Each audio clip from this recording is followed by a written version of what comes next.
I mean, I've had ayahuasca journeys before, but you know, I always hear like it's got to call you, the medicine's got to call you, right? You're just not going to jump ship because you just heard about it on the Brave Table podcast, and so you book your next retreat to Costa Rica or wherever.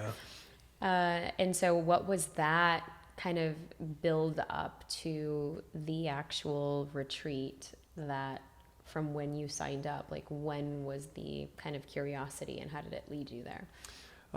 I had already worked with that particular medicine before, but not in such an intense way for 2 weeks at a time.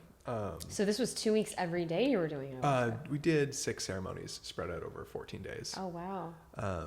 Yeah. That's a lot. Yep. It was a lot. And I came out the other side feeling like a different type of human.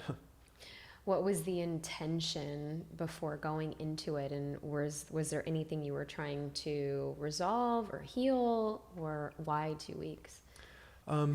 2 weeks was the length of this particular program. And I think I went into it with some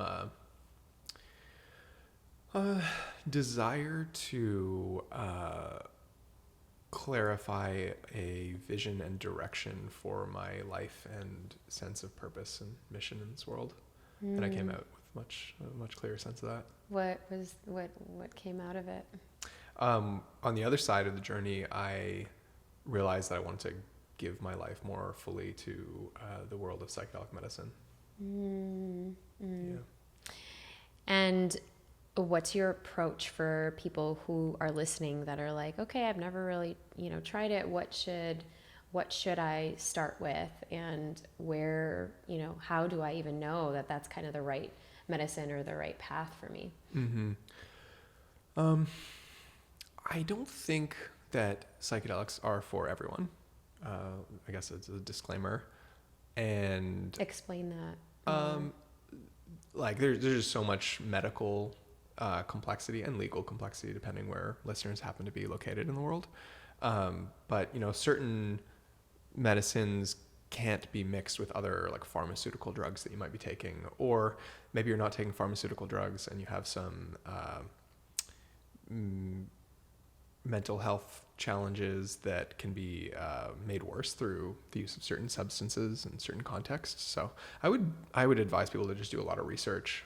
There's just so many great resources out there, and just learn as much as you can, and be willing to ask people that know more than you a lot of questions. And what would be the top 3 or 4 questions that you would kind of guide somebody if they're kind of a newbie and kind of exploring, well, is this right for me? Is this something that I should pursue? I remember, the first time when I was going to Burning Man, and it was kind of after a very life-altering journey. I had just left my first marriage, and I was on this like self-discovery journey and really reclaiming and getting back to myself. And I was, onto so many different modes of healing that I started watching like The Spirit Molecule and all of the documentaries about plant medicines. And I was like, okay, this is really going to be,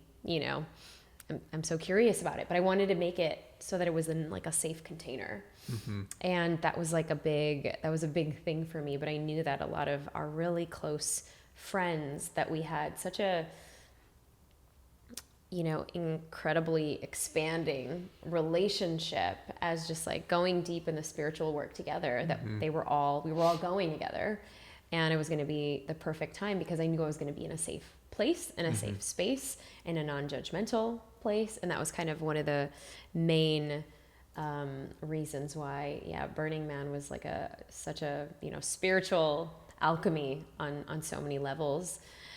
But for somebody who is just kind of like, oh, I've just heard it on a podcast, or I've watched something, what are some of the things that you would recommend? Yeah, I mean, I would recommend as I mentioned, just doing a lot of research. There's so many different psychoactive substances that are more or less effective for particular issues that people might be dealing with. So I would just, yeah, research a lot, talk to medical professionals to make sure it's a good fit. And if you are considering sitting with someone as a facilitator, give yourself permission to grill them with all of the questions that you might have until you feel satisfied with their answers.